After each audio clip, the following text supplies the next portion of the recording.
नमस्कार दोस्तों, आप सभी देख रहे हैं प्लेनेट 4। भारत को दुनिया में सबसे अधिक खतरा चीन से है। पाकिस्तान और चीन की सीमा पर भारत की टेंशन हमेशा बनी रहती है। आजादी के लगभग 70 साल हो गए हैं, लेकिन जो लोगों का मानना यही कि भारत का दुश्मन नंबर 1 एक ही है और वो पाकिस्तान है, लेकिन ये सच नहीं है।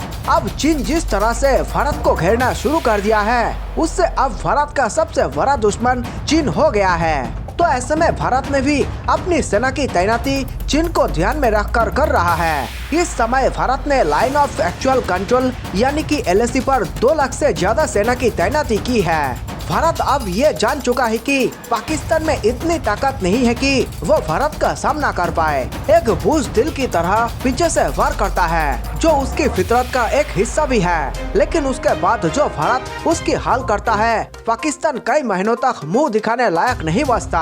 आपको याद होगा कैसे भारत ने बालाकोट पर एयर स्ट्राइक की थी, जिसके बाद इमरान खान ने कहा था पाकिस्तान में कुछ हुआ ही नहीं। अब चीन केवल भारत को ही नहीं, कई देशों के लिए घायल चील की तरह झपटा मारने के लिए तैयार रहता है। अब उधर चीन जापान के गले का फंदा बना बैठा हुआ है। आपको बता दें कि जापान चीन से बढ़ते टेंशन को लेकर बहुत परेशान है और भारत से मदद मांगी है। जापान के प्रधानमंत्री ने नरेंद्र मोदी से भारतीय वायुसेना से सैन्य सहायता देने की गुजारिश की है। चीन जब से इस खबर को सुना है, ड्रैगन शी जिनपिंग की नींद हराम हो गई है। दरअसल आपको बता दें कि भारत के पास ब्रह्मोस मिसाइल और राफेल जैसे शक्तिशाली विमान है, जो चीन को कभी भी टक्कर देने के लिए तैयार रहता है। पूरी दुनिया में सबसे पावरफुल लड़ाकू विमान माने जाने वाले राफेल को अभी तक चीन नहीं खरीद पाया है। इस समय दुनिया में भारत के पास सबसे अधिक राफेल विमान है। यहाँ तक कि अभी जापान भी राफेल को नहीं खरीद पाया है। इसी कारण से जापान ने भारत से गुजारिश की है कि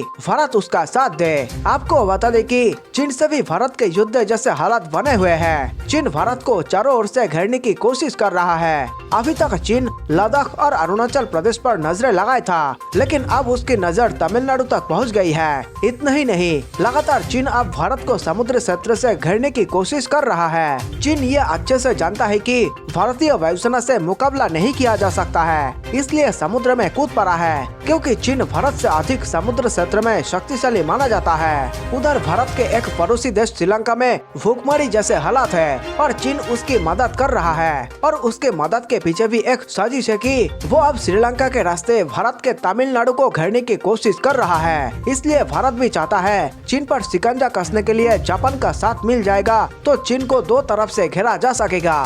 चीन जानता है जब भूभाग से संसाधनों की कमी हो जाएगी तो समुद्री क्षेत्र के संसाधन काम आएंगे। समुद्र में कितने संसाधन हैं, इसका पता आज तक नहीं लगाया जा सका है। चीन की इसी लालच वाली सोच के चलते चीन और जापान में पूर्वी चीन सागर में स्थित द्वीपों को लेकर आपस में विवाद उत्पन्न हो गया है और ये विवाद इतना बढ़ गया है कि दोनों देशों में युद्ध जैसे हालात हो गया है। जापान तकनीकी क्षेत्र में तो आगे है, लेकिन उसका सैन्य विभाग भारत से कमजोर है। इसलिए जापान ने गुजारिश की है भारत उसकी सैन्य सहायता में मदद करे। दोस्तों, आप तो भारत के दिल को तो जानते ही है। कोई भी जो भारत से मदद की गुजारिश करता है, भारत किसी को ना नहीं कहता।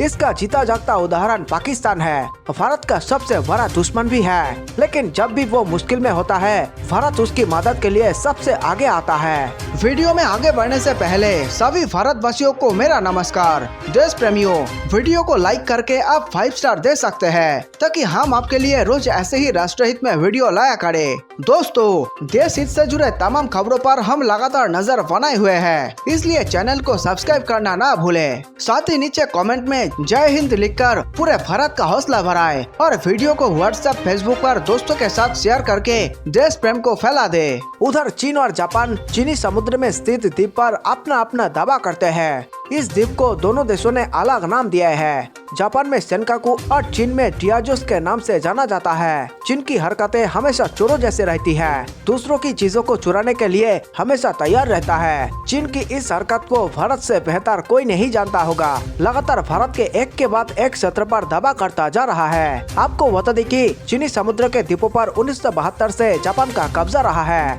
वही चीन का दावा है कि यह द्वीप उसके अधिकार क्षेत्र में आते हैं और जापान को अपना दावा छोड़ देना चाहिए। इतना ही नहीं, चीन की कम्युनिस्ट पार्टी तो इस पर कब्जे के लिए सैन्य कार्रवाई तक की धमकी दे चुकी है, जिसके चलते चीन और जापान के बीच सेनकाकू द्वीप को लेकर तनाव बढ़ता जा रहा है। चीन ने एक बार फिर दावा किया है कि यह उसकी मुख्य भूमि का हिस्सा है। इधर जापान ने कहा है कि चीन जानबूझकर यहाँ टकराव की स्थिति पैदा कर रहा है और चीन के पोत सेनकाकू और उसके आसपास के विवादित द्वीप की सीमा में लगातार 120 दिन से बने हुए हैं। जापान ने कहा है कि चीन उसके सेनकाकू द्वीप की सीमा में निरंतर मौजूदगी बनाकर अंतर्राष्ट्रीय नियमों का उल्लंघन कर रहा है। जापानी रक्षा मंत्री नोबुओ किशी ने कहा है कि हम यहाँ सतर्क होकर निगरानी कर रहे हैं। उधर चीनी विदेश मंत्रालय के प्रवक्ता ने कहा कि दियाओ द्वीप उनके क्षेत्र में है, यहाँ की सुरक्षा की जिम्मेदारी भी हमारी सेना की है। उन्होंने जापान से 4 सूत्रीय सैद्धांतिक सहमति का पालन करने के लिए कहा है। इसी वजह से जापान ने भारत से एक ऐसा समझौता किया है जिसकी वजह से चीन को मिर्ची लग सकती है, क्योंकि इस समझौते के बाद चीन कोई भी हरकत करने से पहले कई बार सोचेगा।